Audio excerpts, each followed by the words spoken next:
Grupos y laboratorios de Colombia, Thermo Fisher Scientific, Merck, la Universidad Cooperativa de Colombia, Episkin Academy, Regemat 3D y Belcorp, damos inicio a la tercera sesión de las 4 definidas para lo que es este taller.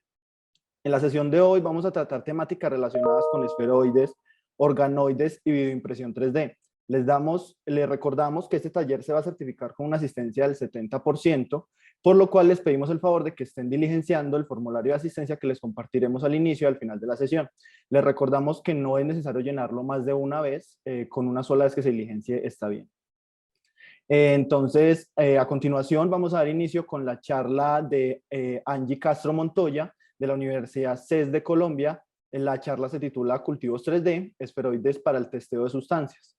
Les recordamos también que las preguntas serán recibidas por medio del chat y que la pueden dejar en la casilla de preguntas y respuestas que será resuelta al finalizar la charla durante 15 minutos. Listo, entonces como ya mencionó Christopher, muchas gracias por la introducción.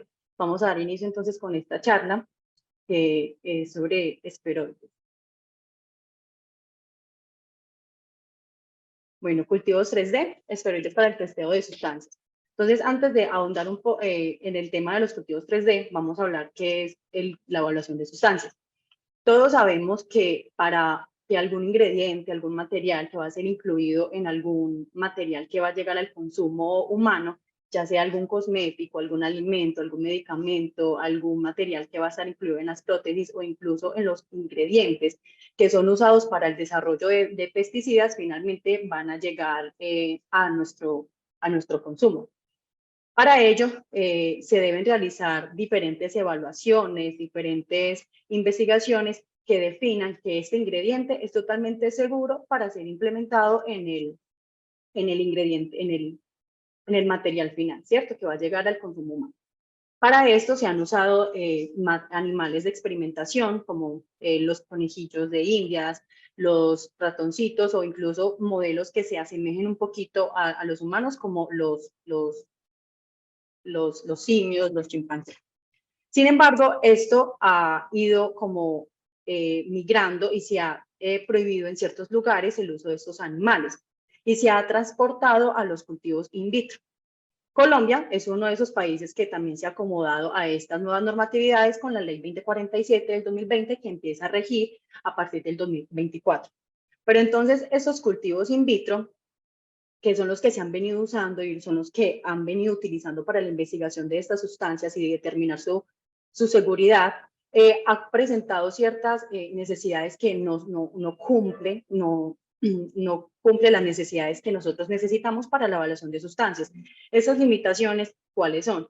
Que no hay una simulación de la estructura natural de un tejido, que es, digamos, como una de las principales necesidades que deben ser suplidas. No hay una interacción célula-célula y célula matriz extracelular debido a su configuración en monocapa.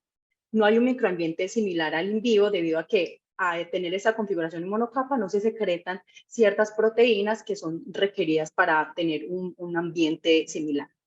Y que se pueden presentar cambios en morfología y en expresión de genes a medida que va pasando el tiempo. Para esto se han empezado a implementar los otros tipos de cultivos, como son los cultivos 3D. ¿Cuáles son las ventajas que estos tienen? Que tienen una estructura tridimensional imitando la arquitectura del tejido de origen, lo que va a favorecer que haya una representación de un sistema in vivo. Esto va a favorecer a que los modelos y las evaluaciones que se hagan tengan mayor relevancia biológica, pues como la necesitamos. Por lo que hay una interacción de célula-célula y célula medio extracelular. Sin embargo, estos cultivos aún así presentan ciertos retos que a medida que se vaya avanzando en la ciencia se pueden ir resolviendo, como es la difusión de nutrientes de oxígeno, las limitaciones para la observación y seguimiento en microscopía y los diferentes estadios de célula, así como posibles alteraciones genéticas. Todas estas limitaciones se presentan no en todos los tipos de cultivo 3D, ¿cierto? Entonces vamos a ver cuáles son las aplicaciones que estos tienen. Se pueden utilizar en medicina regenerativa, medicina personalizada, desarrollo de modelo de enfermedades, tamizaje in vivo de fármacos, entre otros. Hay dos grandes grupos de cultivo 3D, que son el esferoide y el organoide. Ya nos han hablado mucho, nos han contado bastante en las otras dos sesiones anteriores del organoide, Entonces vamos a hablar un poquito de las diferencias que presentan estos dos porque visualmente pueden ser algo parecidos, ¿cierto? Entonces una de las diferencias es las células que son usadas. En los esferoides se utilizan líneas celulares establecidas o mezclas multicelulares, células primarias, células tumorales o tejidos. Mientras que en el organoide se usan células madre embrionarias, células madre adultas o pluripotentes inducidas, células tumorales y tejidos. ¿Por qué esta diferencia en el organoide y el esferoide? Es porque el organoide finalmente puede llegarse a dar una diferenciación, ¿cierto? ¿Cuál es la organización también de la diferencia entre estos dos? El esferoide ocurre un autoensamblaje, una agregación debido a la adhesión de célula y célula gracias a las caderinas que estas se van acumulando en la superficie de las células. Y esta organización ocurre en ciertos modelos de esferoides. Mientras que el organoide se da la autoorganización y el autoensamblaje mediado por diferenciación de células en respuesta a señales físicas y químicas, formando una estructura algo más compleja. Su fisiología, como había mencionado anteriormente, el estadio diferente entre las células que era diferente en los modelos celulares 3D, como por ejemplo las capas de células heterogéneas, y que se asemeja transitoriamente a la organización celular 3D, mientras que el organoide puede tener diferentes linajes celulares que reflejan la estructura y función del órgano al menos en una parte. Las condiciones de cultivo también tienen bastantes diferencias, ya que el esferoide puede crecer con o sin matriz extracelular y sin adición de factores de crecimiento, mientras que el organoide sí requiere de este cóctel de factor de crecimiento y de matriz extracelular debido a que, como les había mencionado, finalmente se puede dar una diferenciación. Entonces hablemos un poco del esferoide. ¿Cuál es la característica del esferoide? Como les mencionaba, los de los diferentes estadios. Tenemos un centro necrótico donde ya las células no les llegan los nutrientes, ya no hay oxígeno, hay una mayor acumulación de CO2, por lo que ya estas células no son viables y están, digámoslo, muertas, ¿cierto?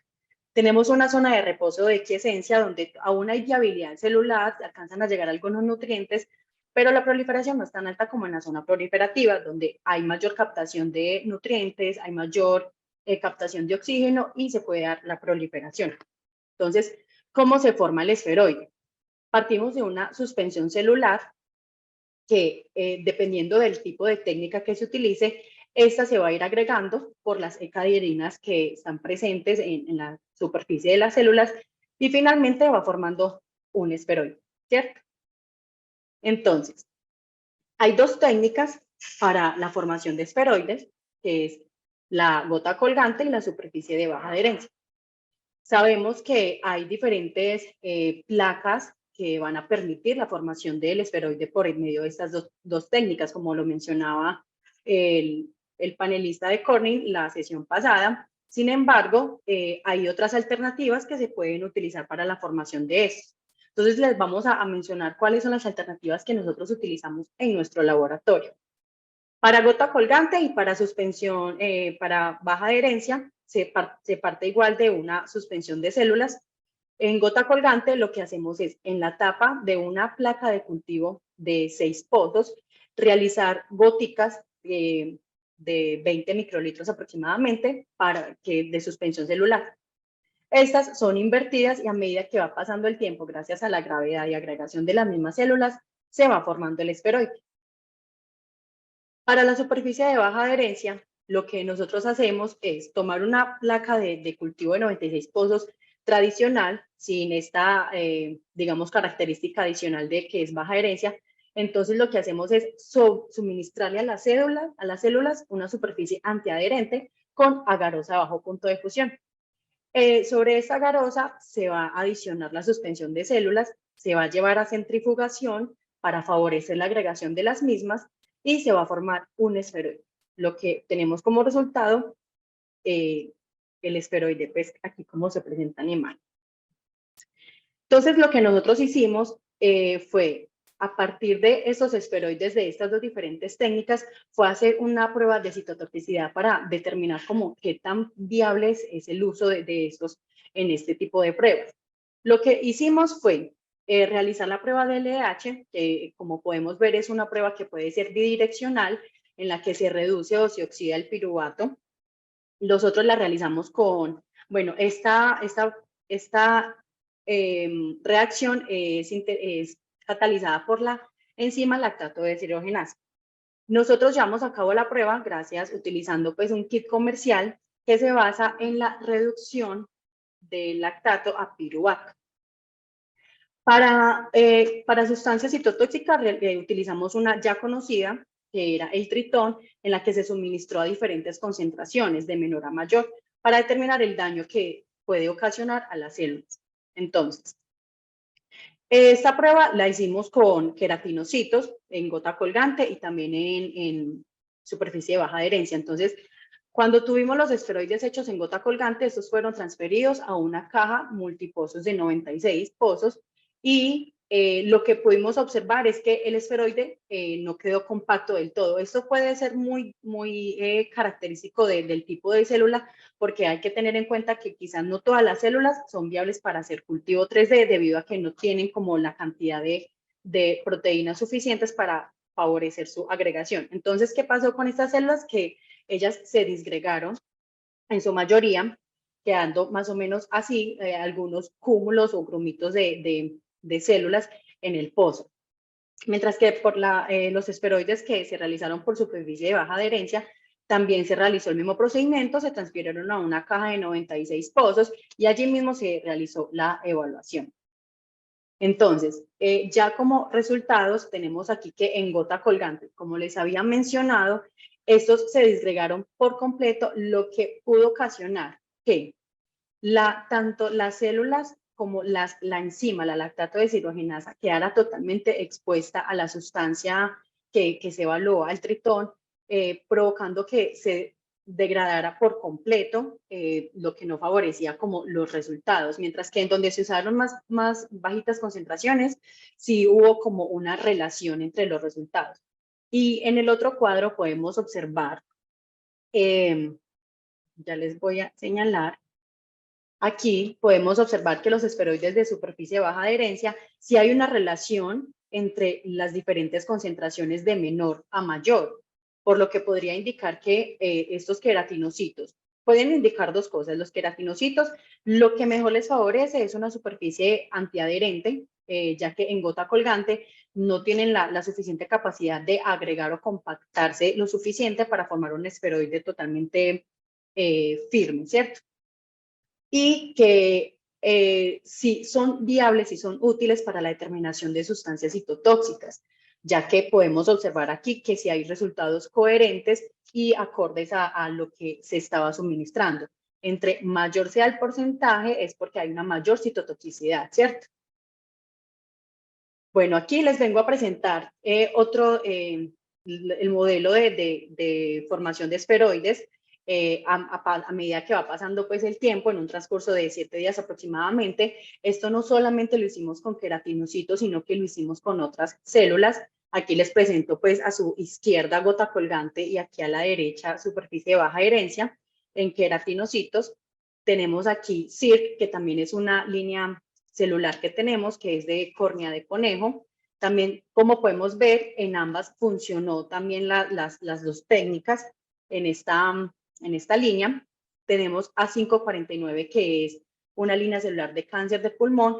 Podemos observar aquí que lo que se logra al final de ambas técnicas es algo muy similar, que es como una agrupación, una aglomeración de células, más no un esferoide totalmente compacto. Y finalmente, nuestra línea que mejor ha funcionado en ambas técnicas es VALT3T3, que es una línea celular de fibroblastos de ratón, y esta nos permitió además realizar otro ensayo que era para determinar la viabilidad de estos esferoides por medio de la proliferación.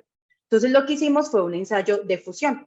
Tomamos 4 esferoides y los transferimos a una caja, a un pozo de cultivo en una caja de 96 pozos, y lo que hicimos fue tratar de agruparlos lo más que se pudiera para que a medida que pase el tiempo, ver cómo por su proliferación ellos se van uniendo. Esto puede favorecer además también las evaluaciones citotóxicas, porque hay una mayor cantidad de células, hay mayor interacción entre célula y se va a generar un mayor medio extracelular. Esto es lo que hemos realizado aquí pues en nuestro laboratorio. Sin embargo, también les quería mostrar como dos referencias, dos artículos en los que usan esferoides para determinar la toxicidad de ciertas sustancias. Aquí tenemos este artículo en el que utilizaron hepatocitos, los esferoides de hepatocitos, para determinar la genotoxicidad de una sustancia. Entonces aquí hay una comparación de genes que se expresan al momento de una sustancia, ¿cierto? Entonces hay una mayor expresión de estos genes cuando se usan los cultivos 3D, los esferoides, por lo que ellos concluyen que hay una mayor expresión de genes del metabolismo de fármacos y que hay una mayor sensibilidad a la genotoxicidad. En este otro también realizan, producen tumores esferoides de tumores 3D para el descubrimiento de fármacos para el cáncer. Entonces, lo que hacen aquí es que a los esferoides se les son suministrados inhibidores de cáncer y podemos observar por medio de tinción de fluorescencia cuáles son las que están vivas y cuáles son las que están muertas, ¿cierto? Entonces, a medida que, digamos, dependiendo del tipo de inhibidor, se va a ver una mayor concentración de células muertas o de células vivas, lo que puede indicar que de todas formas hay una respuesta ante los fármacos.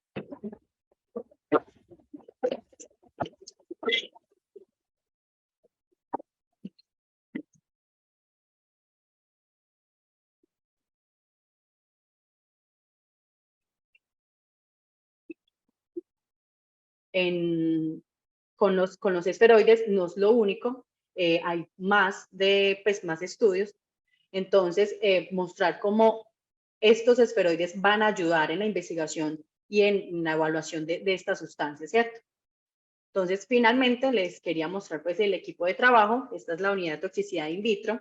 Nosotros somos pues los que realizamos estas pruebas y estamos en mejora, en continua mejora para desarrollar mejores métodos y poder llegar a alcanzar una mejor respuesta con relevancias biológicas para poder tener seguridad de las sustancias que son introducidas en el mercado para consumo humano.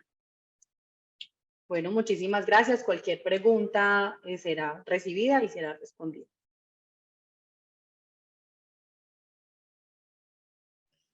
Muchas gracias, Angie, por la charla. Vamos a dar entonces un espacio de 15 minutos para que realicen las preguntas y poder dar una solución a estas.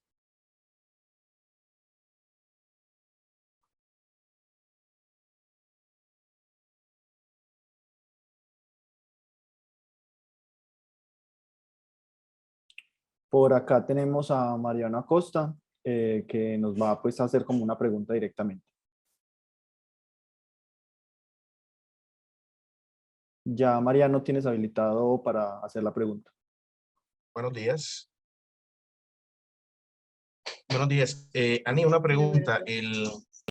Sí, digamos las diferentes líneas celulares que yo puedo tener de cáncer, precisamente para evaluar estos compuestos citotóxicos o genotóxicos, ¿se podrían trabajar solamente en esferoides o tendrían que ser, o se podrían trabajar en los dos tipos de cultivos, esferoides y organoides, o necesariamente en esferoides? No, no necesariamente tiene que ser en esferoides, puede ser de las diferentes dos metodologías, lo que favorezca mejor. Sin embargo, se están estableciendo como esferoides tumorales, entonces es lo que, digamos, ha dado como mayor resultado, pero es independiente, o sea, no tiene que ser exclusivamente esferoides, puede ser de las dos formas. Perfecto. Y lo otro que te iba a preguntar, algo complementario, es cuando uno trabaja, digamos, células cancerígenas, tú sabes que están obviamente las adherentes y también están las de suspensión, por ejemplo, células leucemoides. Para estas células leucemoides, necesariamente pues tendría que seguirse manejando el cultivo tradicional, ya que ellas no adhieren, digamos, a un sustrato, o hay alguna técnica relacionada en 3D para poder hacer células en suspensión. Bueno, de pronto no en 3D, pero sí otro tipo de cultivo como es la microfluídica, en la que estos son implementados y hay un paso continuo de nutrientes y estos van a mantener pues en suspensión. Perfecto, te agradezco mucho la respuesta. Con mucho gusto.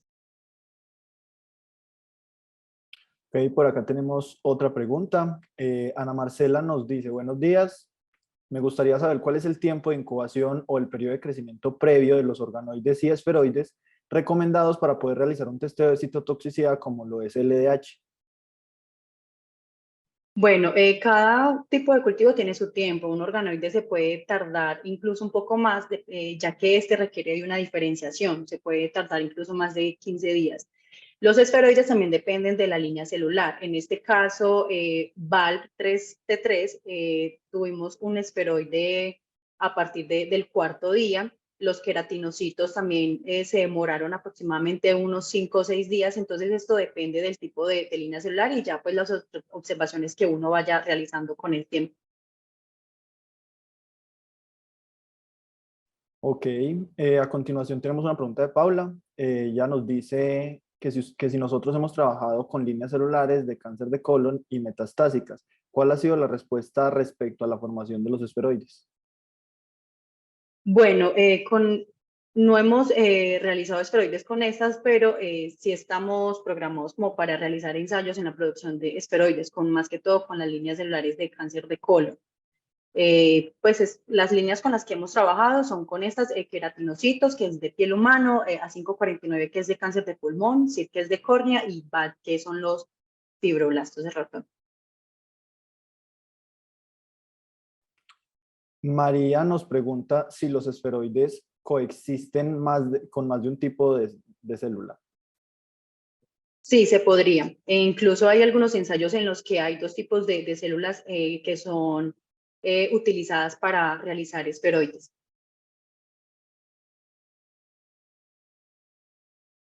Ok, pasamos a la pregunta de Jenny Lozano. Ella nos pregunta si cuentan con publicaciones donde se explique con más detalle la técnica empleada con queratinocitos.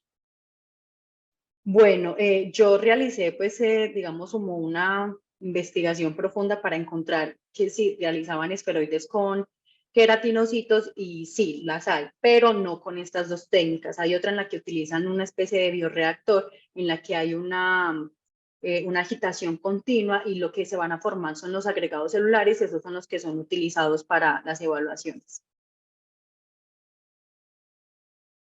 Ok, José Álvarez nos dice, ¿se puede controlar el tamaño de la zona necrótica del esferoide? ¿Qué tan importante es controlar este tamaño para las pruebas de citotoxicidad?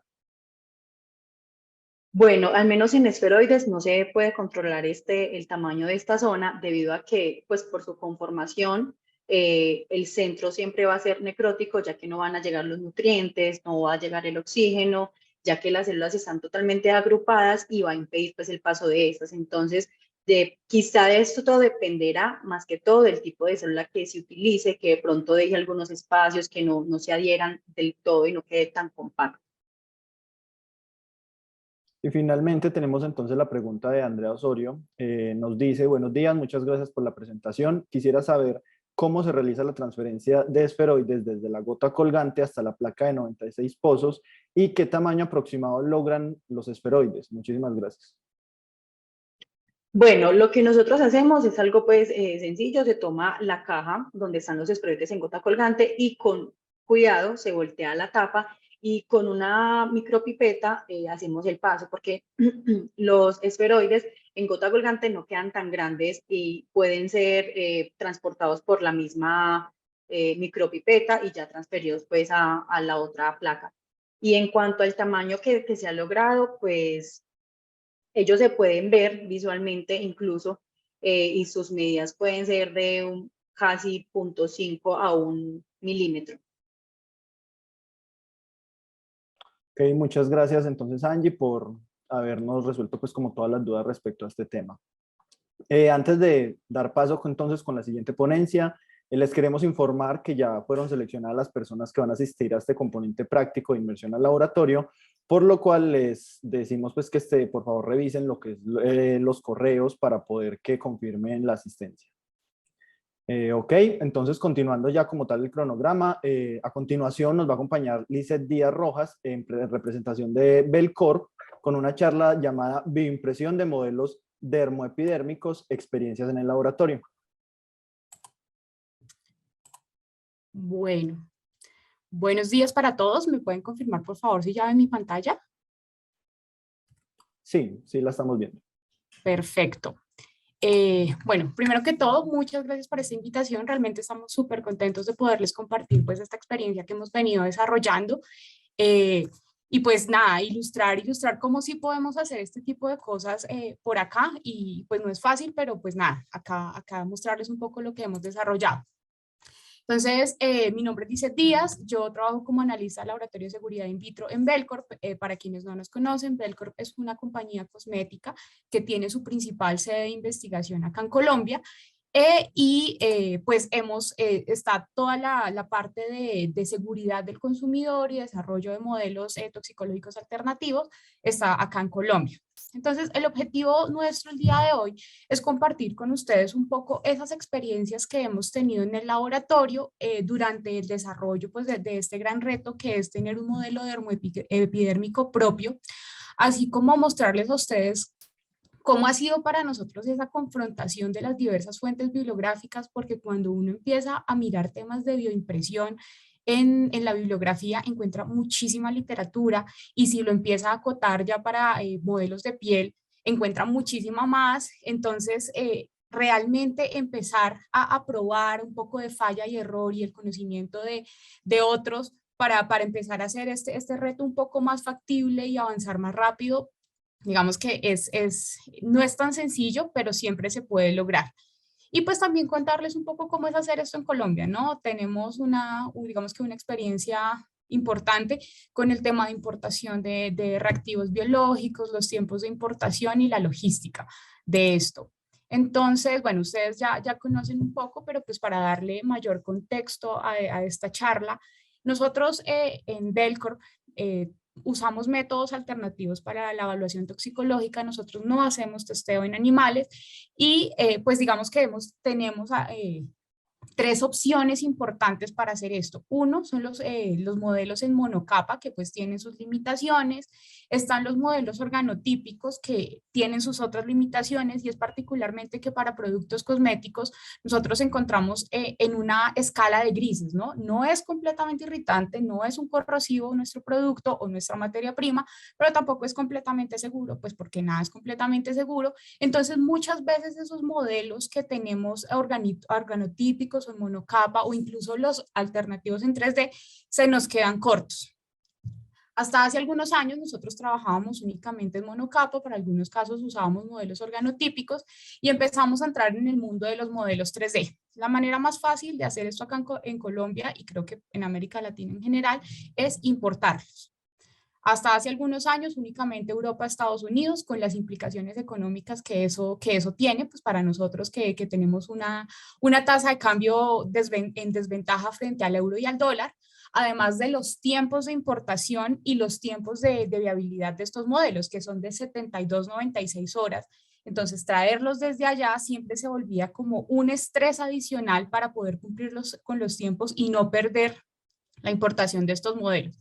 Entonces ya nos ponía un reto logístico y un reto económico para poder acceder a esto. Entonces dijimos, vamos a traer el reto hacia nosotros y vamos a tratar de construir esto. La técnica que nosotros elegimos para poder hacer nuestro modelo dermoepidérmico fue la bioimpresión.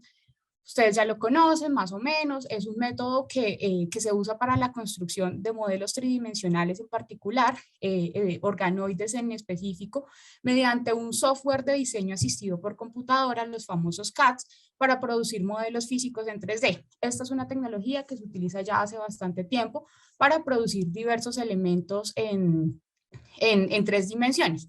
¿Qué pasa cuando hablamos de bioimpresión? Pues es que ya le estamos metiendo elementos vivos a esto, estamos utilizando células, que complica un poco más la ejecución de la técnica. Entonces empezamos a hablar de que tenemos que tener unos materiales empleados que pues no deben ser citotóxicos, que deben ser biocompatibles, y esa biocompatibilidad depende del tipo de célula que tú estés usando. Deben tener unas características químicas especiales dependiendo del modelo que tú uses. No es lo mismo si tú tienes un modelo estratificado con características diferentes, como sucede en la piel, que tienes dermis y epidermis que son claramente diferenciadas, a si, por ejemplo, vas a imprimir un modelo de un corazón o un hígado, etcétera. O únicamente uno quiere la epidermis, por ejemplo, si estamos hablando de piel. y unas características físico-químicas especiales. Entonces, que sean fáciles de extruir, pero que no se gelatinicen fácilmente, que tengan una sensibilidad a la temperatura que sea controlable, etcétera. Otro tema importante es el modelo con el que vamos a imprimir y la estructura deseada. Entonces, o yo imprimo primero un pedacito, lo maduro y después hago el resto, o puedo imprimirlo todo al tiempo, las condiciones de cultivo, las condiciones de maduración, etcétera, y la estrategia que yo voy a usar. Entonces, yo puedo hacer primero un andamio en un material que sea biocompatible, después de que ya está completamente la estructura sólida del andamio formado, puedo poner mis células o puedo optar por la opción de la impresión capa a capa, ya con todos los materiales mezclados y empezando a tener las células ya integradas para hacer esa maduración. Estrategias hay miles y realmente este es un proyecto que hemos desarrollado junto con la Universidad de los Andes, que han sido un gran apoyo para nosotros, derivado pues de su experiencia previa, uno en construcción de modelos dermoepidérmicos y dos, una bastante experiencia con el tema de bioimpresión, la Facultad de Ingeniería Biomédica. Entonces nosotros elegimos en esta ocasión para presentarles a ustedes y hacerles entender un poco cómo ha sido todo este proceso, 3 puntos claves que pues han sido como lo más doloroso y lo más importante durante este proceso, que ha sido la selección de las biotintas y hacer toda su caracterización para saber que contamos con un material adecuado, disponible, etcétera. ¿Cómo ha sido el ajuste de esos parámetros de bioimpresión? Muchas veces a uno le hacen creer que esto es seguir una receta de yo te mando unas características para esa biotinta, ajustas una presión, una temperatura y tú oprimes un botoncito y sale perfecto. No, no funciona de esa manera. Y lo tercero ha sido el trabajo con el material biológico. ¿Qué células? ¿Cómo cuidarlas? ¿O qué células no nos sirven?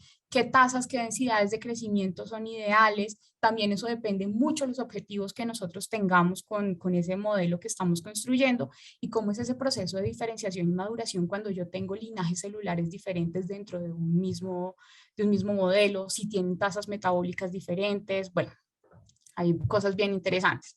Entonces, para entrar ya en materia, nosotros empezamos por la caracterización de la biotinta. 1, seleccionar cuál es la matriz que mejor nos conviene. Y 2, hacer la caracterización de ella, la caracterización de su imprimibilidad por reología. Entonces, nosotros trabajamos con 2 tipos de matrices diferentes. No empezamos de la nada a probar una u otra. Por recomendación de nuestros asesores, empezamos a trabajar con gelatina y colágeno metacrilados en diferentes proporciones. Durante el proceso nosotros notamos que la gelatina en particular era muy termosensible, cambios de apenas 0.5, 0.3 grados en la temperatura de impresión ya o la hacía muy líquida o ya empezaba la gelificación en la boquilla de la bioimpresora y eso nos empieza a poner problemas. Entonces se le incluyó un material sacrificial que fue el alginato y se usó en 2 concentraciones, al 1 y al 2%, al 1 y al 2.5%, discúlpenme.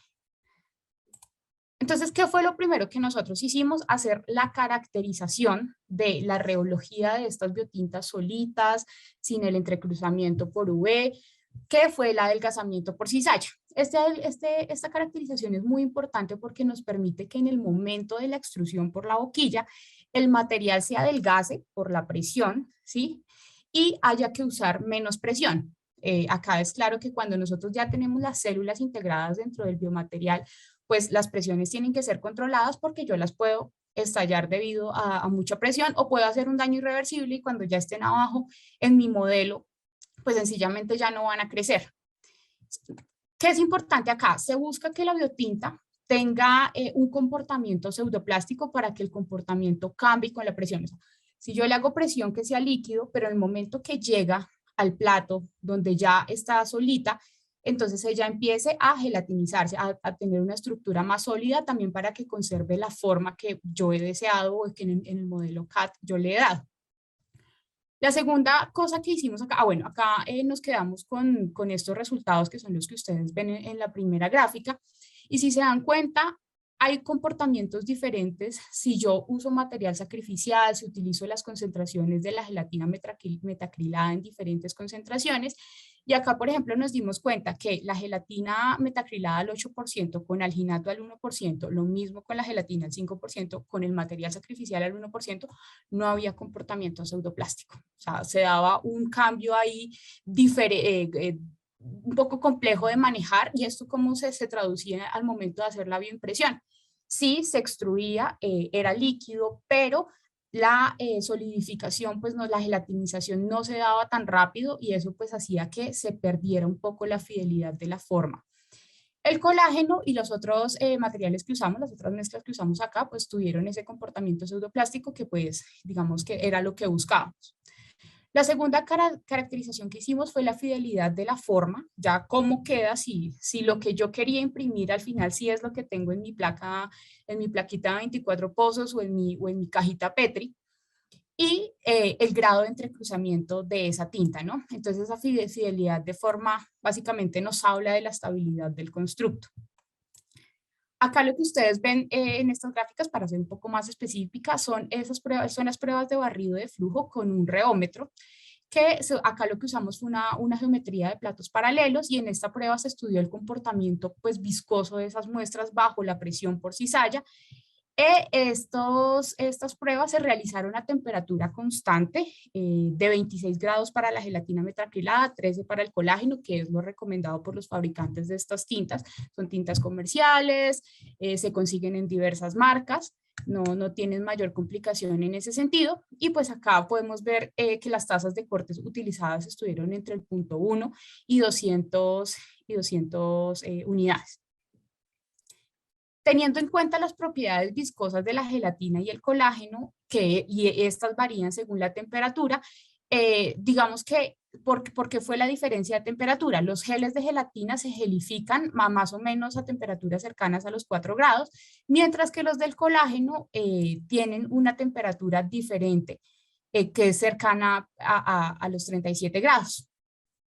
Este comportamiento pseudoplástico, pues ya como les comentaba, es súper importante, y es cuando uno empieza a buscar literatura acerca de las características de reología que deben tener estas biotintas, pues siempre se habla bastante de la necesidad de ese comportamiento pseudoplástico para agregarle una estabilidad al modelo que se obtiene. Las otras caracterizaciones que hicimos fue la sensibilidad ante los cambios de temperatura, ya les vamos a contar un poquito más acerca de eso, y la prueba de hinchamiento y degradación, que es súper importante durante el proceso de maduración de estos modelos dermoepidérmicos. Entonces, acá les mostramos ya cómo se ve un poquito en la fotografía, pues en la vida real, esas mezclas de cómo es la formación del filamento cuando yo tengo la gelatina o el colágeno solitos, cuando yo les agrego un material sacrificial. Entonces, si se dan cuenta, la formación del filamento de la biotinta cuando se hace el proceso de extrusión es súper importante, porque también va a garantizar que ese cuadrito, esa forma que yo seleccioné para mi modelo, pues va a ser constante, no va a tener huecos, no va a tener saltos, no va a tener demasiadas burbujas, porque al final esa matriz en la que yo voy a tener las células, pues es súper importante para poder hablar de la comunicación celular.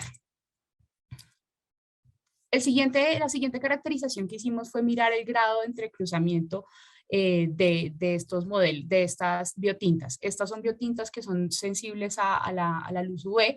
Entonces, ellas se les agrega un material que va a permitir que cuando se exponen a 405 nanómetros, en general a luz UV, se produzca pues ya la gelificación y la estabilización de la estructura, que ya empezó a formarse por un descenso en la temperatura, y que se termina pues ya de estructurar, de estabilizar mediante la exposición a la luz UV. Acá se caracterizaron dos cosas, que fue el módulo elástico, que es esta G', que es el más oscurito que ustedes ven acá en esta gráfica. ¿Qué nos muestra ese módulo elástico? Representa la capacidad del material para recuperar la forma una vez es sometido a un esfuerzo. Es decir, nos dice qué tan elástico es el material.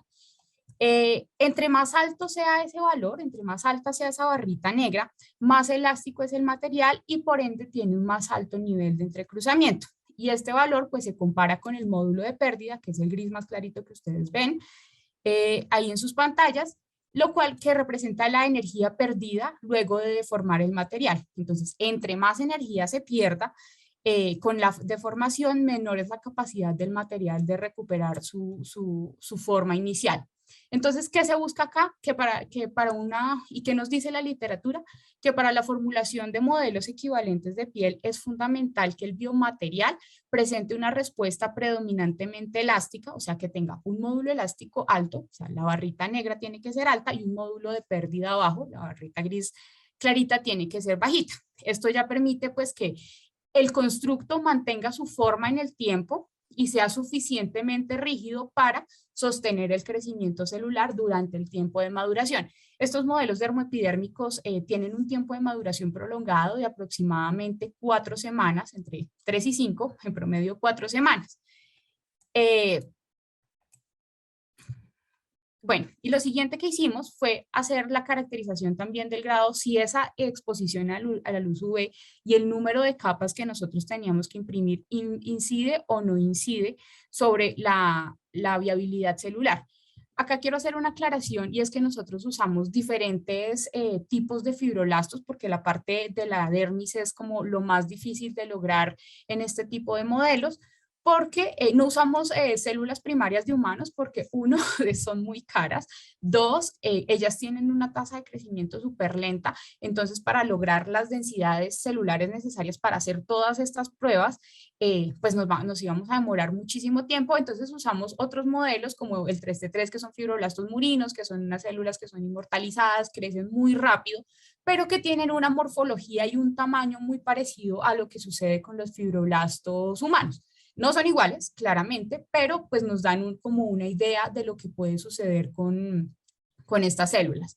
Entonces también nos dimos cuenta que cuando nosotros aumentamos el tiempo de fotoentrecruzamiento, o sea, la exposición a la luz UV, y aumentamos el número de capas que se imprimen, si ustedes lo tienen en sus cabezas, la piel, la dermis es gruesita, es bien gordita, mientras que la epidermis son varias capas estratificadas, ¿no? Hasta que llega hasta el estrato córneo, que son queratinocitos muertos, básicamente, completamente llenos de queratina, mientras que la dermis, pues sí, es una estructura gordita de una, digamos que homogeneidad, sí, hay dermis reticular, hay dermis papilar, que tienen fibroblastos con características diferentes, pero pues para el modelo no incide demasiado, entonces queremos lograr una homogeneidad allí, lo cual significa que una sola capa de bioimpresión pues no nos va a funcionar, entonces nosotros empezamos a hacer varias capitas y en este caso hicimos la prueba con 3 y 5 capas. ¿Qué nos dice esto? Cuando nosotros aumentamos el número de capas, a pesar de tener una buena densidad celular, la comunicación entre las células se pierde. Y también hay menor entrada de los nutrientes del medio de cultivo hacia el interior del constructo, entonces las células, a medida que va pasando el tiempo y se va madurando el tejido, se empiezan a morir. No es tan bueno tener tantas capas, a pesar que uno encuentra la literatura que le dice entre más capas mejor, más o menos algo bueno es entre 7 y 9. Nosotros nos dimos cuenta que para nuestro caso específico no funcionaba y pues claramente el tiempo de exposición a la luz UV de 40 a 70 segundos pues reduce considerablemente la viabilidad, pero pues aquí hay que jugar un poco con esos parámetros porque yo quiero un modelo que sea estable, que sea físicamente estable, que no se me vaya a deshacer, a pesar que lo imprima en un pozo que le va a mantener su forma, pero pues las células tampoco las puedo sacrificar tanto. La siguiente prueba que hicimos, esta es la prueba de degradación. ¿Por qué es importante? Como les contaba, el modelo dermoepidérmico tiene una maduración de alrededor de 4 semanas, es decir, que mi capita, que mi biotinta como tal va a estar 4 semanas sumergida en agua, básicamente en medio de cultivo para las células. Entonces, pues, los hidrogeles pueden empezar a perder su forma, a perder una parte del volumen. Este ensayo lo hicimos con la gelatina, ya al 5 y al 8% con el material sacrificial y el colágeno. Y nos dimos cuenta que desafortunadamente el colágeno perdía hasta el 40% del peso inicial. Todas estas biotintas durante los primeros días sufren un proceso de hinchamiento, se empiezan a llenar de agua, entonces empiezan a pesar un poquito más y ya después con el tiempo se empiezan a deshacer en el medio. Entonces acá nos dimos cuenta que la adición de alginato también estabilizaba muchísimo más esa estructura y que pues la gelatina en particular tenía una pérdida menor de peso, sobre todo cuando se usa una concentración más alta del 8%.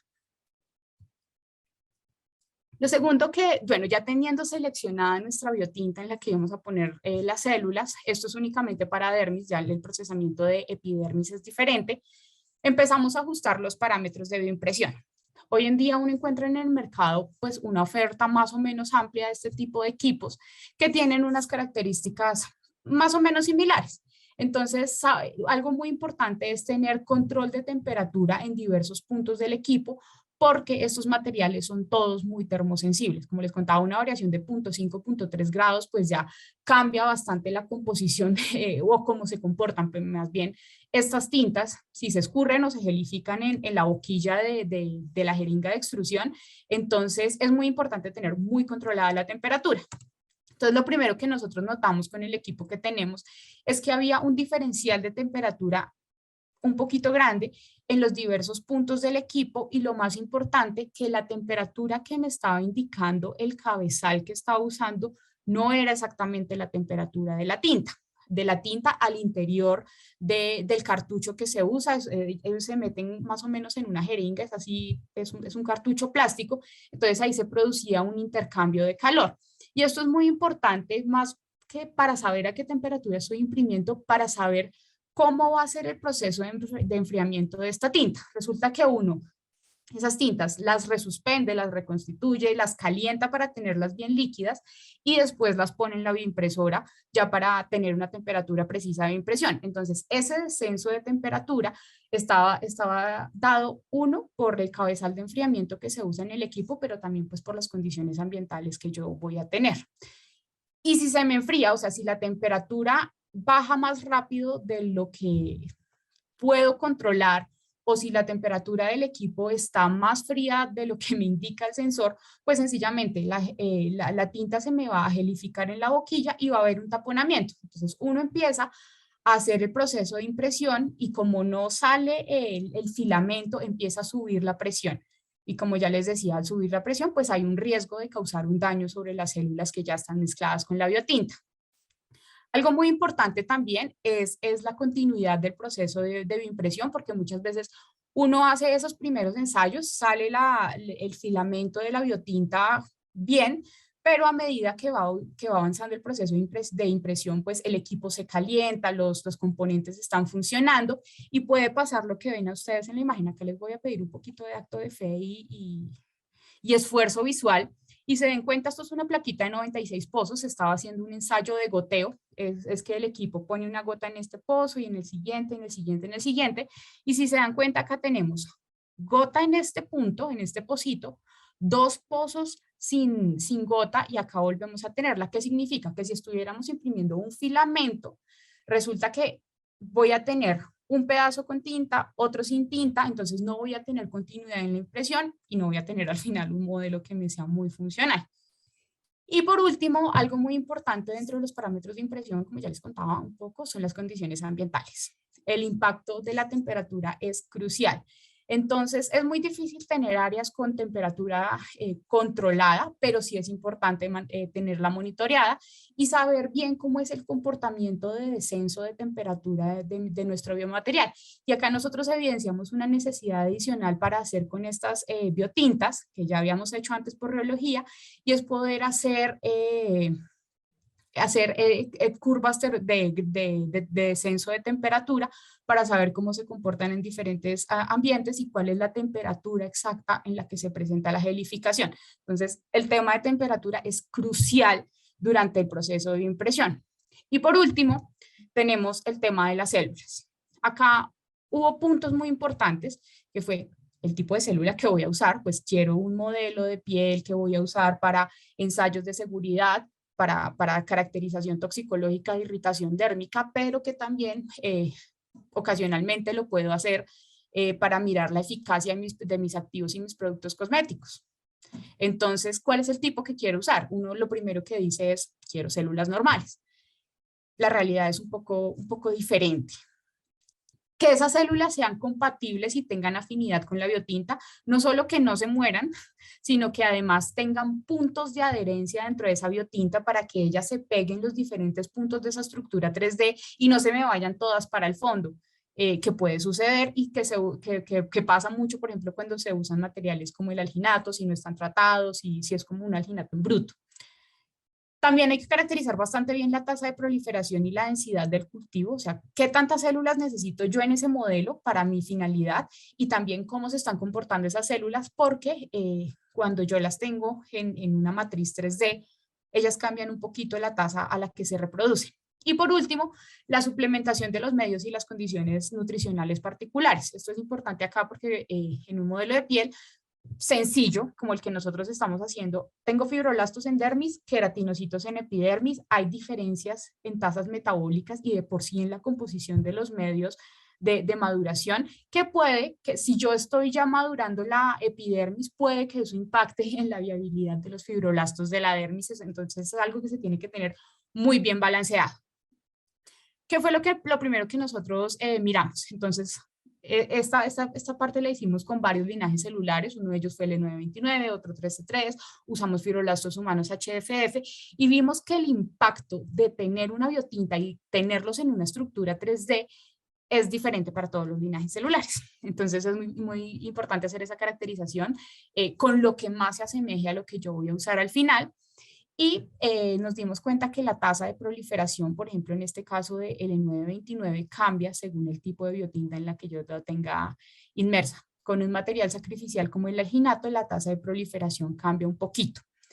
También, cuando el modelo queda muy lleno, la densidad celular es muy alta, lo que pasa es que las células se empiezan a salir, empiezan a migrar también a estar más cerca del medio de cultivo donde ellas tienen mayor disponibilidad de nutrientes para crecer.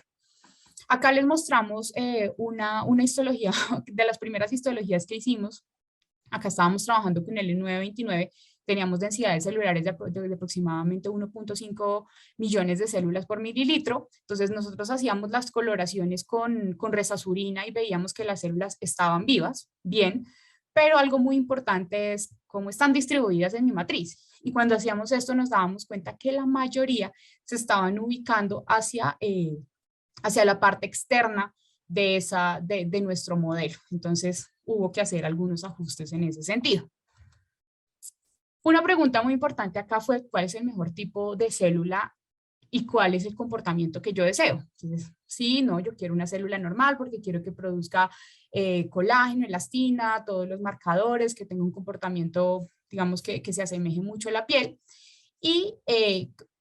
Pero acá algo muy importante es cómo crecen. Entonces, de la bibliografía nosotros, y también de una parte de nuestra experiencia nos dimos cuenta, ok, las células no crecen normal en monocapa ya impresas en el constructo.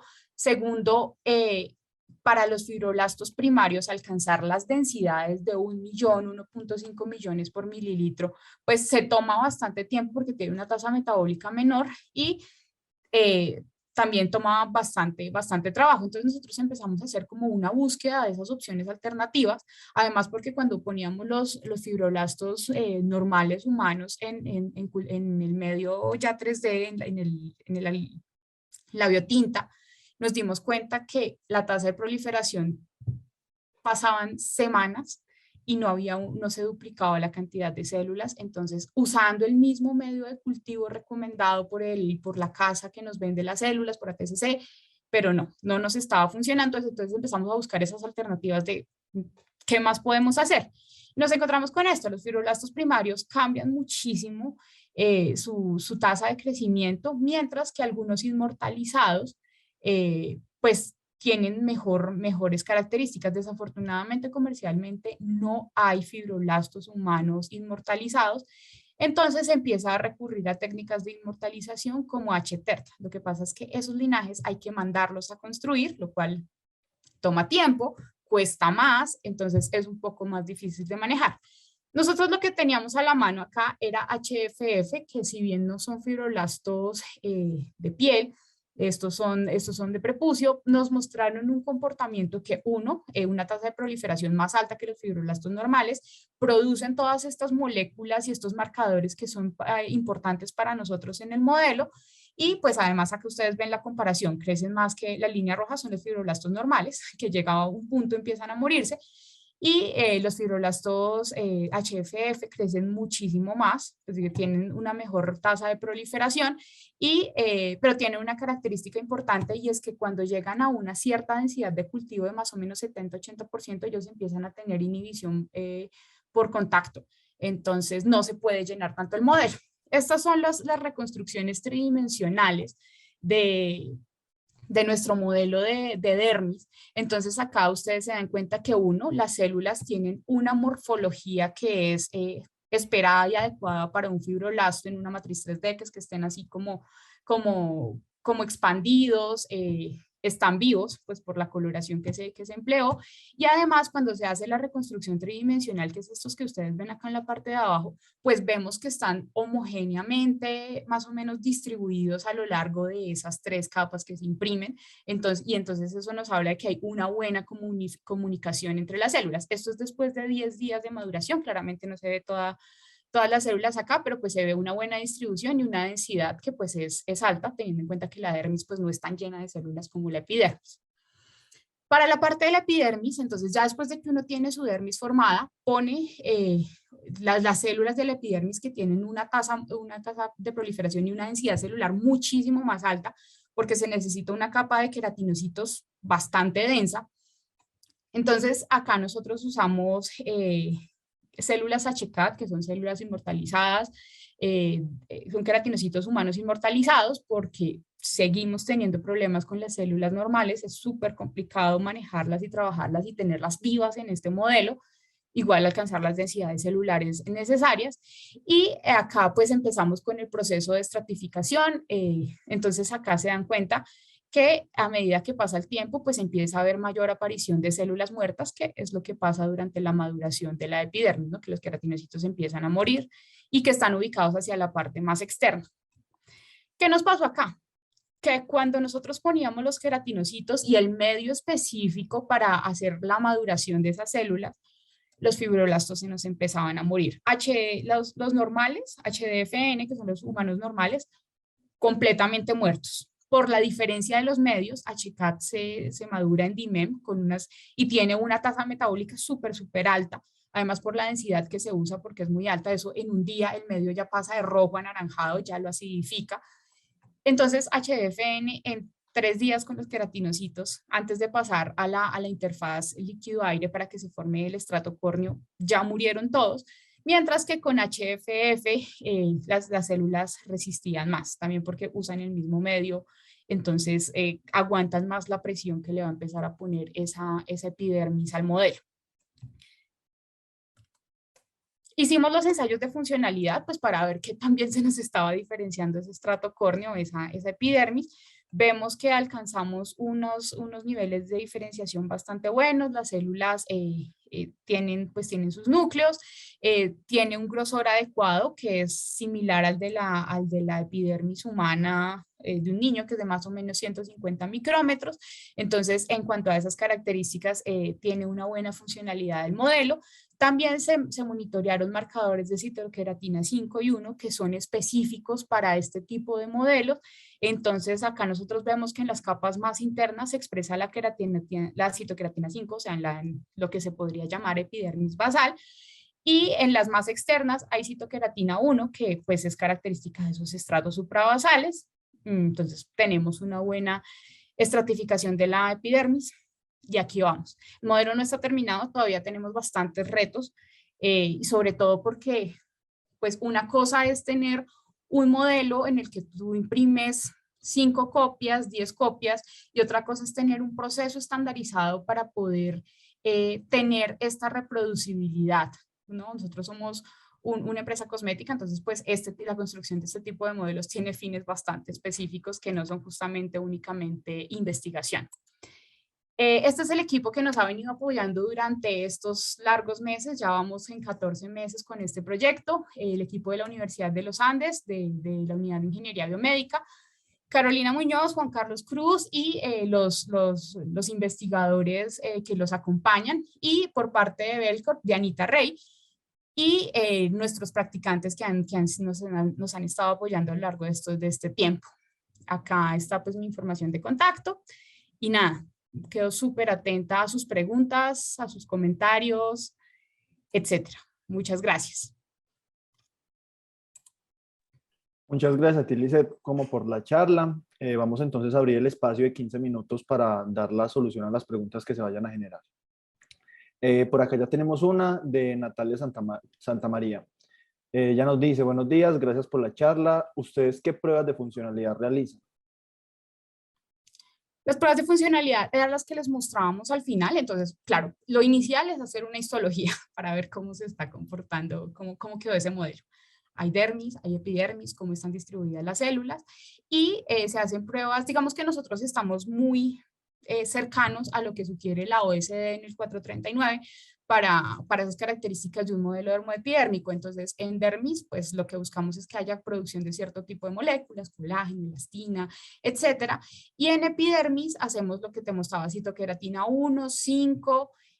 Por el momento hemos usado estas, pero pues porque el modelo todavía no está terminado, todavía tiene retos, tiene cosas por ajustarle, pero hay otros marcadores moleculares que en este momento se me pierden, que son característicos de cada uno de esos estratos, del basal y de los suprabasales, para saber que hay una diferenciación adecuada. Además, en etapas posteriores, lo ideal es también poder medir la resistencia eléctrica de ese modelo, pues para saber que no se producen perforaciones, que hay una integridad, etcétera. Ok, muchas gracias. Tenemos otra de Andrés Pareja. Él nos pregunta si la proliferación de los fibroblastos se podría optimizar aumentando las concentraciones de suero o algún otro factor de crecimiento específico. Lo hemos probado en diferentes etapas, aumentando el suero, pues que es lo primero que uno trata de hacer. No nos funciona tan bien. Digamos que uno de los retos que tenemos en estas etapas posteriores es hacer el ajuste sobre esos medios de crecimiento. Entonces, por ejemplo, para contrarrestar el daño que hace el acelerado metabolismo de los queratinocitos sobre los fibroblastos, necesitamos meter antioxidantes, aumentar las concentraciones de calcio para mejorar también la formación de ese estrato córneo y que haya menos daño sobre los fibroblastos. Pero hasta el momento lo que hemos probado es, bueno, no sé si la pregunta es dirigida hacia la monocapa para obtener las densidades iniciales o para mejorar el crecimiento ya en el modelo bioimpreso, porque los ensayos que hemos hecho es en el modelo bioimpreso y no, ha sido súper complicado para los fibroblastos normales. Por eso pues hasta el momento nuestra decisión que en el constructo, nuestra decisión pues ha sido migrar un poco hacia el tipo celular. Quisiéramos poder trabajar con HTERT para comprobar qué nos dice la literatura, a ver si es cierto de una mejor supervivencia y una mejor tasa de crecimiento, pero por el momento lo que hemos hecho no hemos logrado optimizar la tasa de crecimiento de fibroblastos normales en el modelo. Ok, muchas gracias. Tenemos también a María, nos pregunta cuánto tiempo puede resultar viable un constructo hecho con esta técnica. Eso depende. Eso depende. Realmente lo que nosotros hemos llevado hasta el momento, ya completamente terminado el modelo, teniendo dermis y epidermis diferenciada, es de máximo 3-4 días. Ya después las células empiezan a morir, empieza a haber un comportamiento que no es típico dentro del modelo. O sea, es un mes de fabricación y para usarse en 3-4 días. Ok.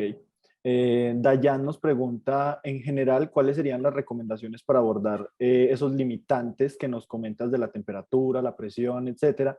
Y gracias por la presentación, que estuvo excelente. Gracias. Bueno, las estrategias que nosotros hemos empleado, pues con el equipo que tenemos, aquí lo voy a comentar pues para que todos lo tengan en mente. Yo no soy vendedora de equipos. Tenemos una BioX de C-Link. Es tener el control, el monitoreo, bueno, porque no lo podemos controlar, el monitoreo de las condiciones ambientales. 2, nosotros usamos una cámara termográfica para poder identificar las temperaturas en los diferentes puntos, pero ya no lo hacemos de rutina, lo hicimos en los primeros estados para poder identificar los delta de temperatura y cómo nos estaba afectando a nosotros el proceso. Y entonces, ¿qué tenemos planteado? Hacer un DSC más adelante para poder ver bien cómo es la característica, el descenso de temperatura de la tinta específica que nosotros estamos utilizando y siempre mantener como la caracterización de qué pasa si estoy a 15 grados o qué pasa si, bueno, nosotros trabajamos en Tocancipá, para quienes no conocen Tocancipá es cerquita al páramo, entonces hace mucho frío. Cuando hace sol estoy a 15 grados, pero en la mañana puede que esté a 8 grados. ¿Cómo ese diferencial de temperatura va a impactar la gelificación de mi tinta? Es como tener muy monitoreados los parámetros. Ok, y finalmente tenemos una pregunta de Alejandro. Él pregunta cuáles son las temperaturas máximas que han medido en las tintas y si ha sido en diferentes puntos del equipo. No, solamente la temperatura pues se ha medido ya cuando está en el cabezal de enfriamiento, lista para hacer la impresión. Las temperaturas exactas no las recuerdo en este momento, pero siempre hemos identificado, pues ya les contaba, una se imprime a 14 grados, otra se imprime más o menos a 25 grados, y el diferencial de temperatura en días que son de clima extremo, hemos identificado hasta 3, 4 grados entre lo que nos indica el equipo y lo que nosotros podemos ver con la cámara termográfica. No sé si ¿Listo? ya con- Lizeth, muchísimas gracias como por A la ustedes, muchas presentación y gracias. esta técnica tan innovadora. A ustedes, muchas gracias, un gusto.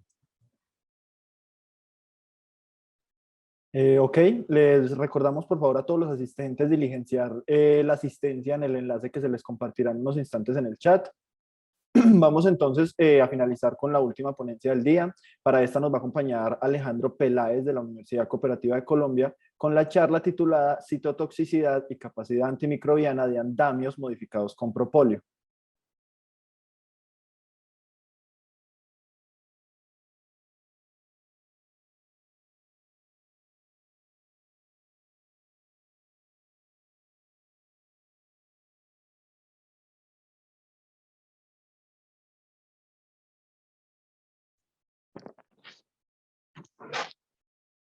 Aló.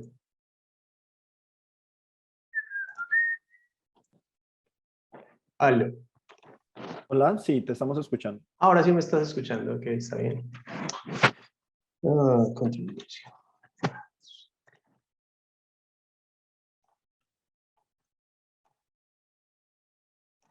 Perdón, que tengo aquí un problemita pequeño.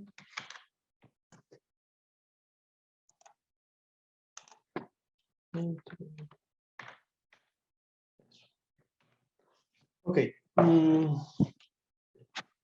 está pasando por acá?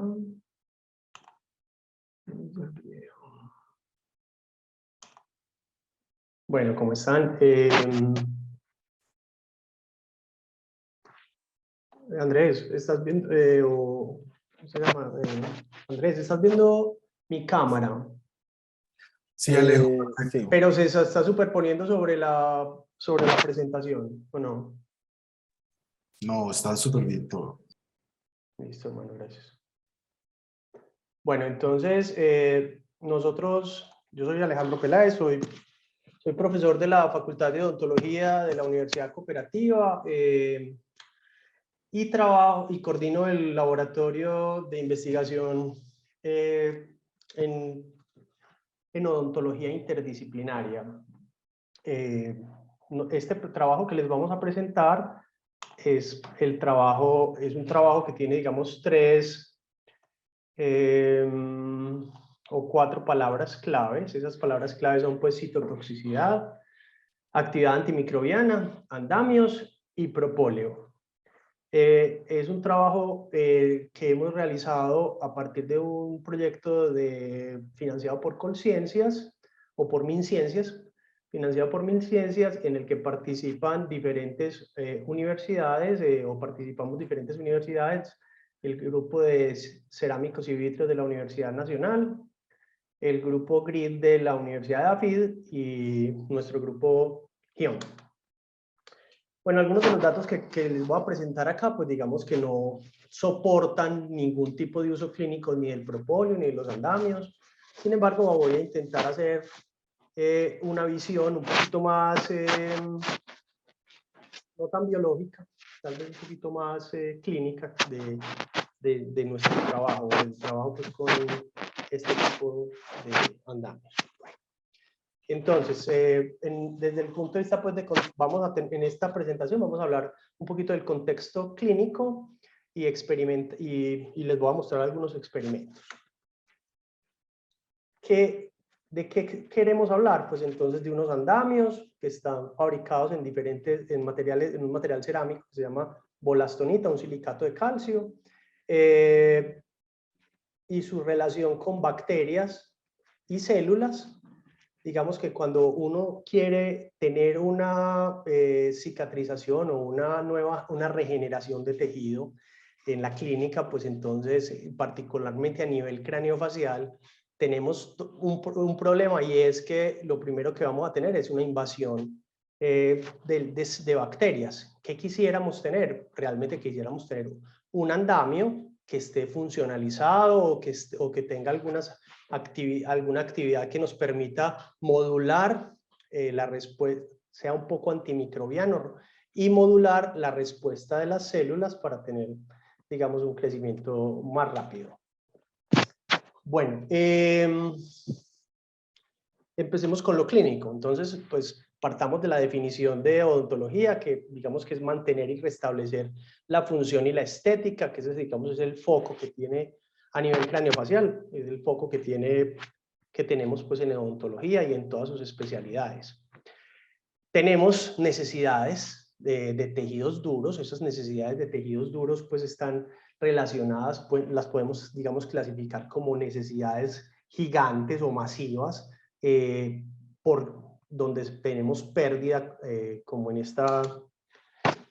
este recuadro que estamos viendo en este momento, tenemos una pérdida pues de tejido del cuerpo mandibular, producto de un trauma o de tumores, anomalías craneofaciales como labio y paladar hendido, que no se logran cierres, y tenemos bridas cicatrizales, o tenemos defectos como los que estamos viendo ahí, o en situaciones pues un poco más locales por pérdida de paredes de hueso y encía, o pérdidas de dientes completas. Pues entonces, desde esa postura, digamos, desde esa posición, lo que tenemos un problema, pues entonces encontramos como la ingeniería de tejidos, que es en alguna de las cosas que ustedes están trabajando, y tenemos pues un montón de promesas como, no, es que podemos reconstruir dientes, y pues entonces las palabras claves alrededor de eso tienen que ver con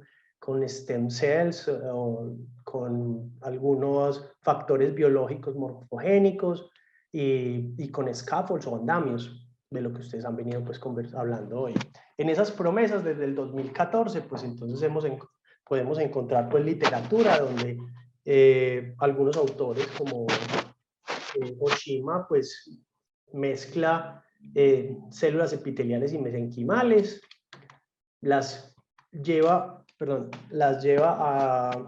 hace un constructo, ese constructo lo implanta ectópicamente en nuestro paciente, y en el caso de este señor ratón, pues entonces tiene un nuevo diente. Pero entonces esa promesa pues estaba desde el punto de vista de diseñar y manufacturar estructuras 2 y 3D y obtener pues respuestas histoquímicas o respuestas moleculares. En este caso pues hay un par de esas fotos son de osteoblastos y de fibroblastos, pues que hemos hecho a través de algunas publicaciones nosotros. Entonces empecemos pues desde el punto de vista teórico, pues cuando esa ingeniería de tejidos pues nos lleva a todo este tema del microambiente que ustedes han venido trabajando en el taller, y a la fabricación de scaffolds. Los scaffolds pues digamos que son, como decía Lisset y como decían pues esta mañana son múltiples las posibilidades de uno hacer cultivos 3D y hacer estructuras 3D. Pues yo voy a simplificarlo a escala, que usted puede tener microescalas, nanoescalas o multiescalas. Puede diseñarlo por CAD/CAM o lo puede hacer por réplicas a partir de técnicas de biomimética. Lo puede tener a partir de su origen, que puede ser sintético o natural, y puede tener aplicaciones estructurales o no estructurales en el caso, pues digamos, de los tejidos craneofaciales. Y una cosa muy importante que tocaron en la presentación previa, y es el método de producción. ¿Ese método de producción es un método individualizado o es un método que permite una producción masiva? Entonces ahorita nos decían, no, es que con este método pues nos tardamos un mes para tener unos constructos que vamos a poder utilizar durante 3 días para las pruebas específicas pues que ellos tienen, y eso es fantástico, pero también tendría una limitación, porque entonces si yo quisiera hacer esto en términos de ingeniería de tejidos y tomar ese constructo y llevarlo a implantarlo, pues entonces habría que hacer otro montón de cosas más bien, dejémoslo en ese punto.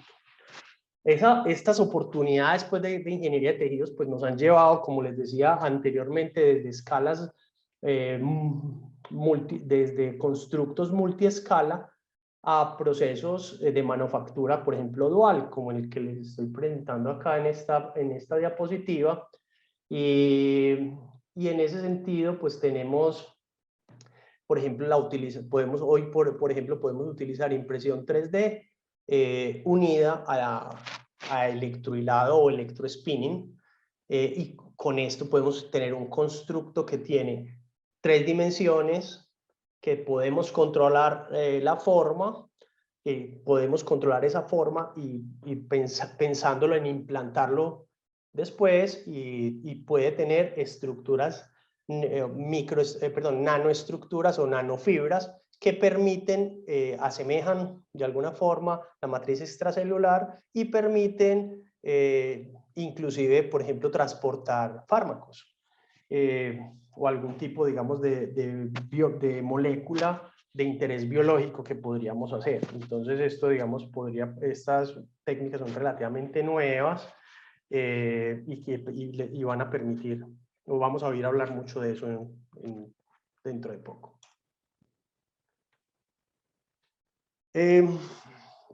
Tenemos otro problema, un problema clínico, claro, que es la resistencia antibiótica. Aquí estamos viendo un paciente que tuvo una osteomelitis. Claramente, pues ustedes ven la pérdida de la simetría facial, y en esta estamos viendo pues en la tomografía cómo se ve una pérdida de tejido duro. Y efectivamente, pues después de que le hacen una cirugía, pues entonces se pierde todo el cóndilo mandibular derecho en ese caso. Esto es generado por la resistencia antibiótica que tienen particularmente los streptococos, los Staphylococcus aureus, que es una de las bacterias pues más complejas para el manejo de temas de osteomielitis. A partir de eso, pues llegamos hay una propuesta pues que viene hace muchos años, es utilicemos extractos naturales para mejorar esas posibilidades antimicrobianas. Y pues a nivel craneofacial se han utilizado aloe vera, manzanilla, caléndula, miel y propóleos, entre otros. Los propóleos son interesantes para nosotros porque tienen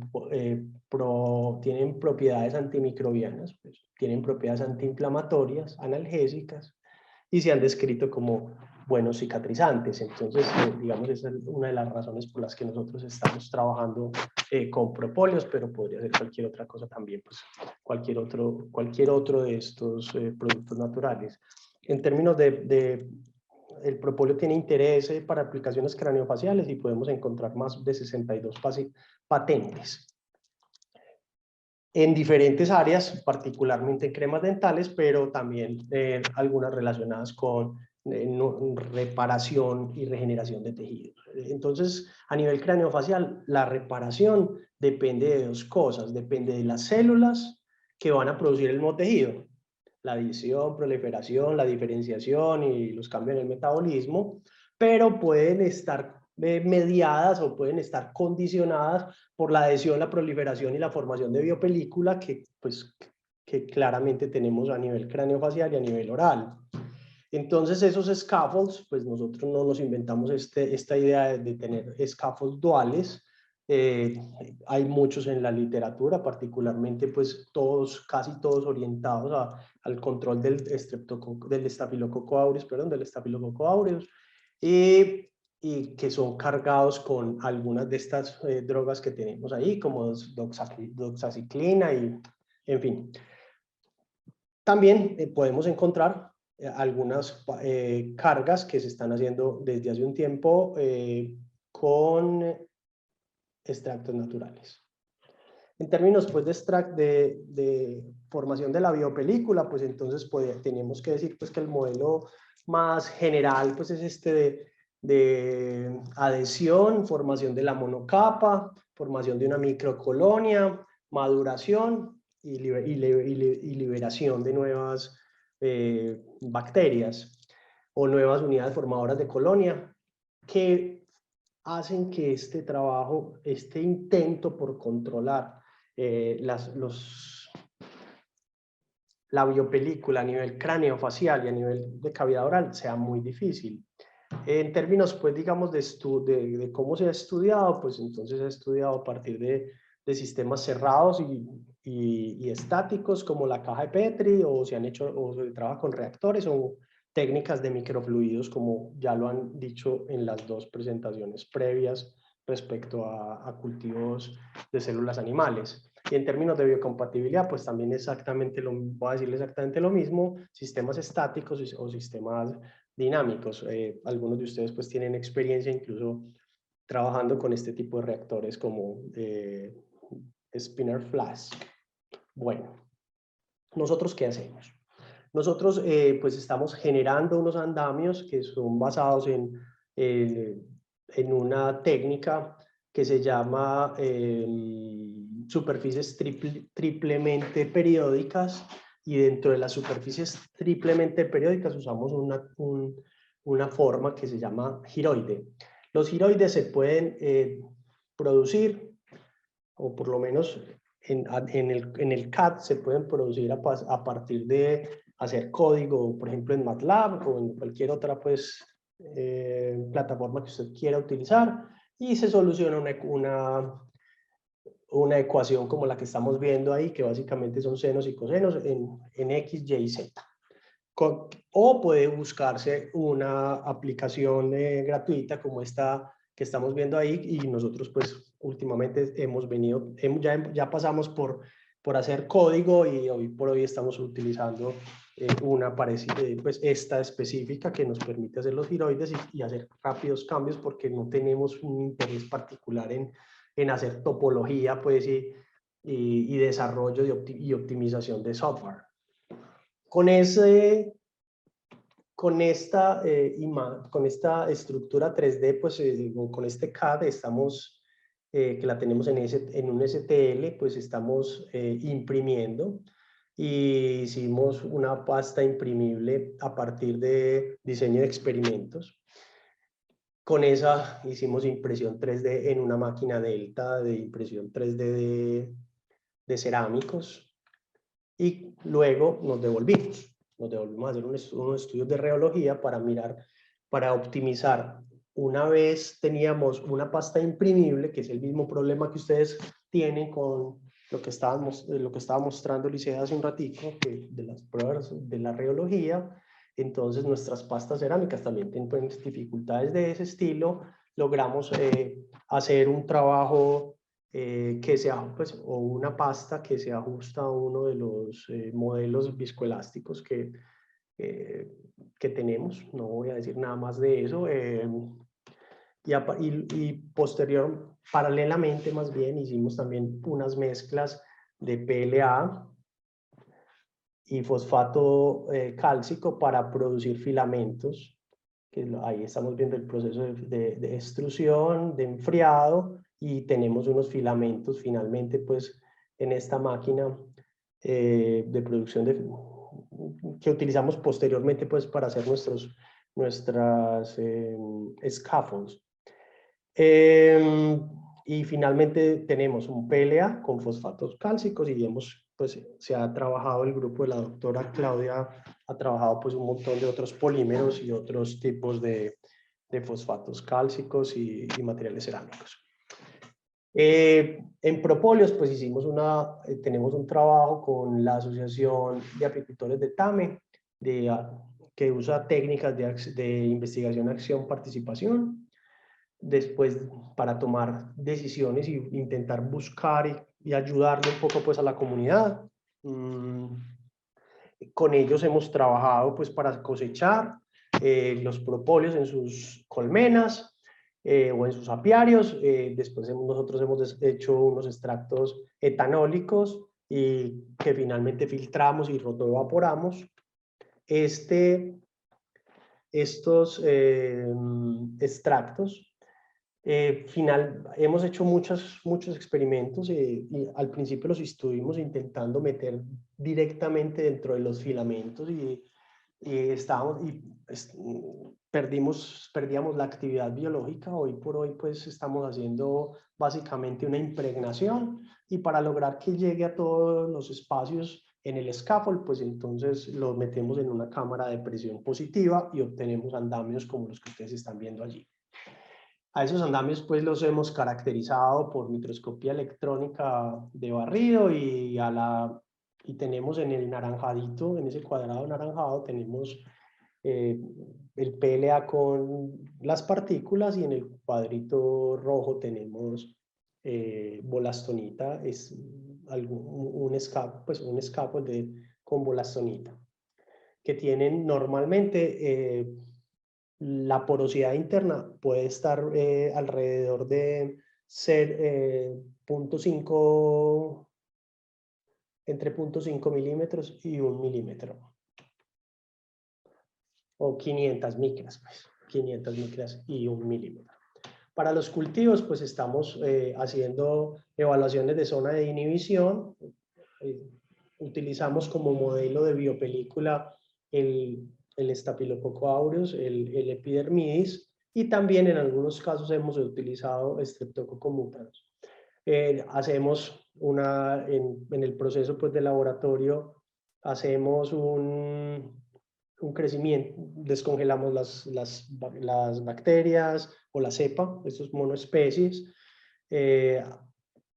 cuadramos la concentración, sembramos, colocamos nuestros scaffolds con y sin propóleos, los incubamos y obtenemos, bueno, y finalmente tomamos fotografías y medimos los halos. En este caso estamos viendo pues halos de PLA con propóleo y bolastonita.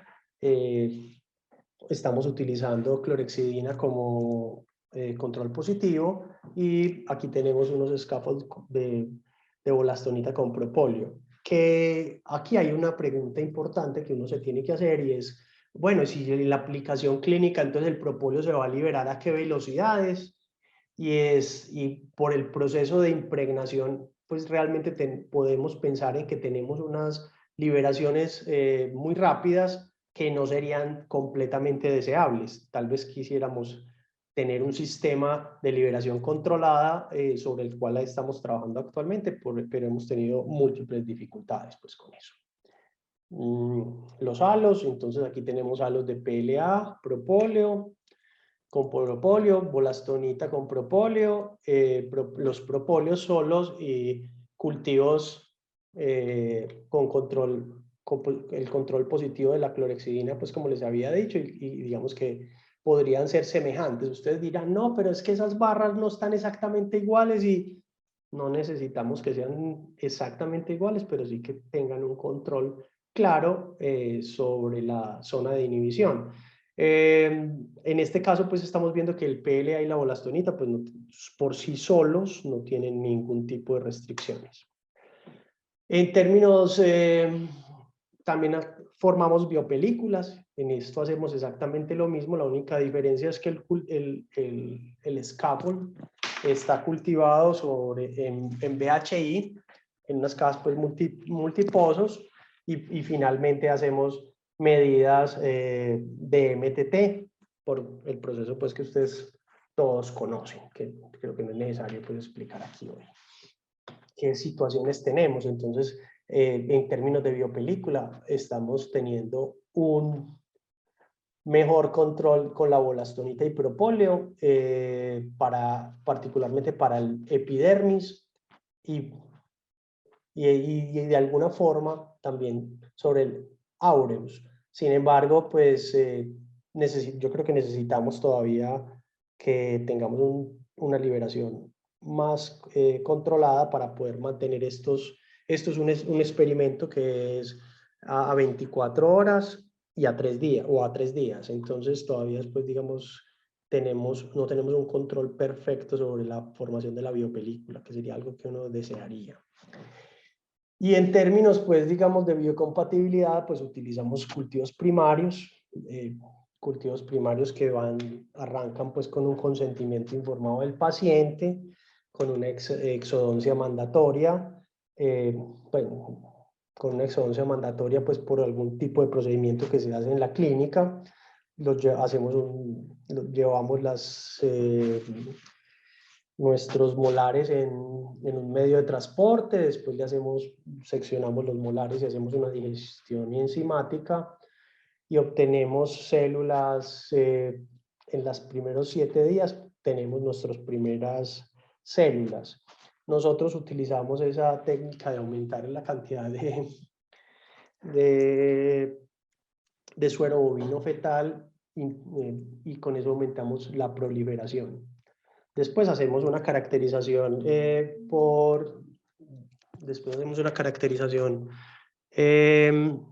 por citometría de flujo y por microscopía electrónica de barrido. Pues somos relativamente exitosos en obtener mesenquimal stem cells, 92% generalmente, pues, aunque algunas veces solamente obtenemos el 40%.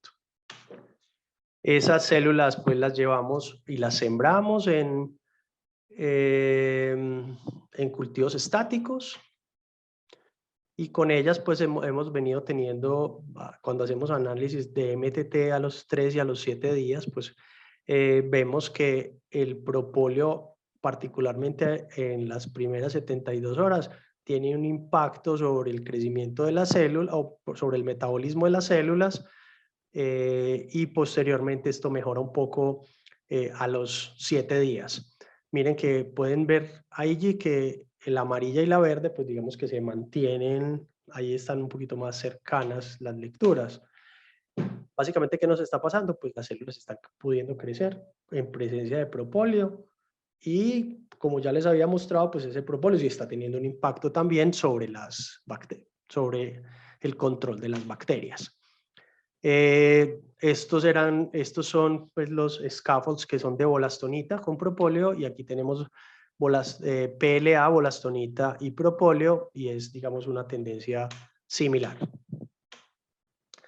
Acá tenemos una caracterización por microscopía electrónica de barrido de 4 horas, no 4 días, ahí hay un error, de 4 días, y entonces vamos viendo cómo las células se van pegando, pero existe un impacto inicial que tienen los silicatos de calcio y los fosfatos de calcio, dependiendo de lo que uno esté utilizando, sobre el crecimiento de las células, porque ellos son muy básicos, cambian el pH al principio y producen una muerte celular importante. Entonces ahí hay que tener pues algunos cuidados. Este es un proyecto, como les decía, tenemos que agradecer pues a MinCiencias por la financiación y por la beca de nuestra estudiante. Eso es todo.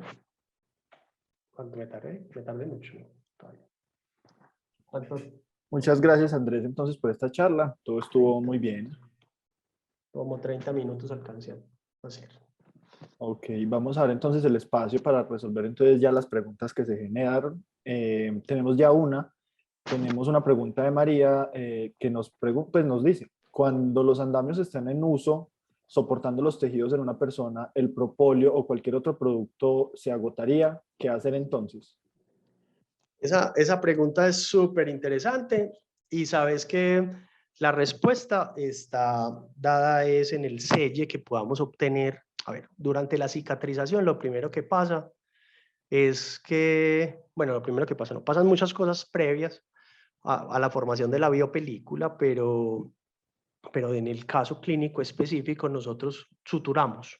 Y cuando estamos suturando y hemos producido previamente un coágulo, lo que estamos logrando en ese momento, de alguna forma, es un selle, buscando un selle y protegiendo el escáfola.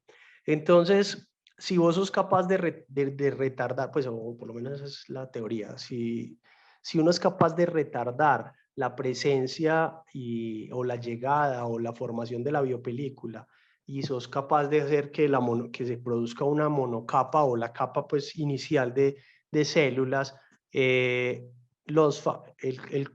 propóleo va a protegerte un poco durante esos primeros 3 o 5 días de cicatrización, y en la cavidad oral tenemos una ventaja enorme y es que es un tejido muy vascularizado. Entonces, a partir de ahí, todos los procesos de protección contra las bacterias estarán por el sistema inmune. Creo que esa es una respuesta como a eso. Sí, muchas gracias. No sé si de pronto hay otra pregunta. Por aquí alguien nos está pidiendo pues como hacer la Andrés pregunta. levantó la mano. Sí, ya le damos paso entonces al doctor Andrés. Hola Alejandro, ¿nos escuchas ahí? Sí, sí. Alejandro, ¿tú qué crees que la respuesta bacteriana, cuando se tiene en una estructura tridimensional y sobre todo en cocultivos con células animales, puede ser diferente a si esas bacterias se encuentran en un cultivo tradicional, pues, o en una caja de Petri? Bueno, yo tendría que decir como, estoy entendiendo la pregunta de dos formas diferentes. A ver, una es, en los estudios que se han hecho, se hacen cocultivos en una caja de Petri, pues, o en una placa de multipozos, se ha trabajado muchísimo sobre hacer cocultivos de células animales. Eso es, digamos, lo primero. Y en eso, pues, básicamente lo que se está buscando para tejido óseo particularmente es que vos tengas osteoblastos y tengas posibilidad de formar tejido arterial. Eso, ¿por qué? Porque entonces vamos a lograr tener una vascularización del tejido nuevo. Y esa vascularización nos protegería, igual a lo que estábamos diciendo previamente, nos ayudaría a la protección durante las fases avanzadas de la cicatrización. Esa es una. La otra es si hacemos cultivos en presencia de bacterias. Entonces, los estudios que se han hecho de cocultivos donde utilizan Streptococcus mutans o donde utilizan Staphylococcus aureus y hacen crecer, hay dos formas de hacerlo. Uno en el que ponen efectivamente las bacterias y los osteoblastos juntos. Pues básicamente ahí lo que pasa es que por las tasas metabólicas y por la posibilidad, la capacidad de duplicación que tienen las bacterias, pues casi siempre no hay muy buenos resultados allí. Pero hay otra técnica en la que la gente cultiva las bacterias en un sitio, en otro sitio, por filtrado, solamente no lleva la bacteria, sino todas las sustancias del metabolismo, y esas las ponen en contacto con el medio de cultivo de los osteoblastos. En ese caso, lo que se ha visto es que hay un detrimento de la actividad metabólica y hay una, digamos, disminución de la proliferación. Pero a largo plazo, en los sistemas que son abiertos, parece ser que es posible que uno pueda crecer el tejido incluso en la presencia de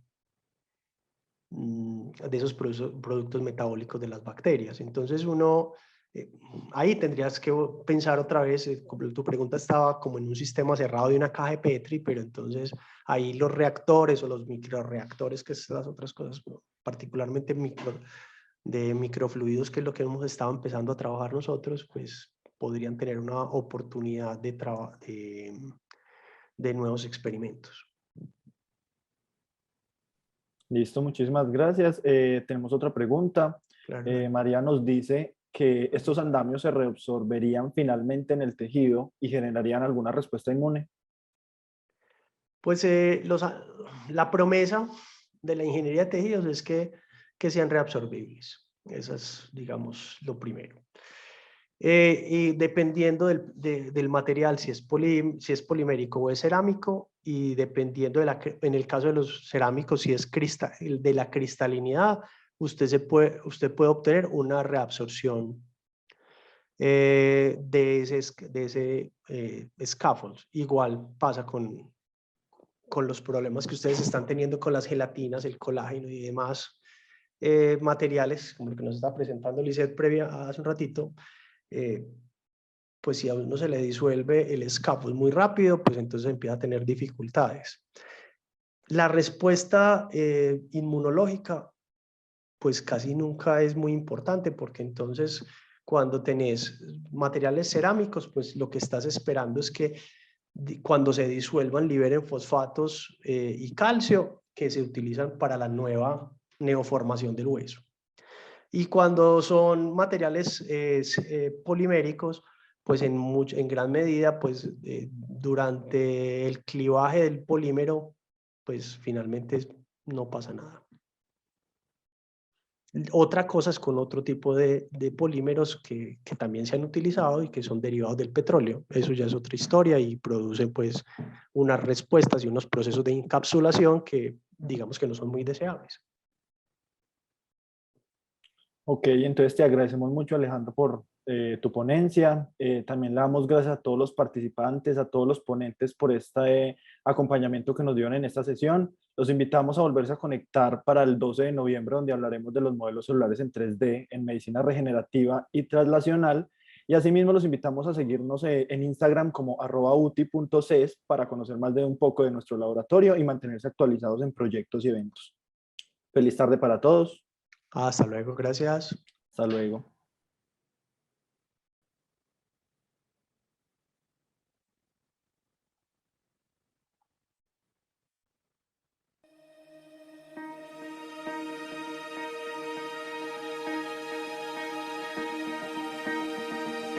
Somos la UTI, Unidad de Toxicidad In Vitro de la Universidad CES, un laboratorio especializado en la evaluación toxicológica in vitro de productos terminados, materias primas y contaminantes ambientales. Acompañamos a las organizaciones en la evaluación de la actividad biológica, seguridad y riesgos en la salud pública y ambiental de sus materias primas, ingredientes y productos farmacéuticos, cosméticos, alimentarios, agropecuarios y ambientales, mediante un portafolio de servicios que cumple con los principios de métodos alternativos a la experimentación animal. Nos basamos en los estándares de calidad NTC ISO IS 17025 y bajo las buenas prácticas de laboratorio de la OCDE. Nuestro equipo de trabajo está compuesto por profesionales e investigadores calificados que acompañan a nuestros clientes en la identificación de sus necesidades técnicas y en la interpretación de los resultados para la presentación de sus productos ante entidades regulatorias y organismos de control nacional e internacional.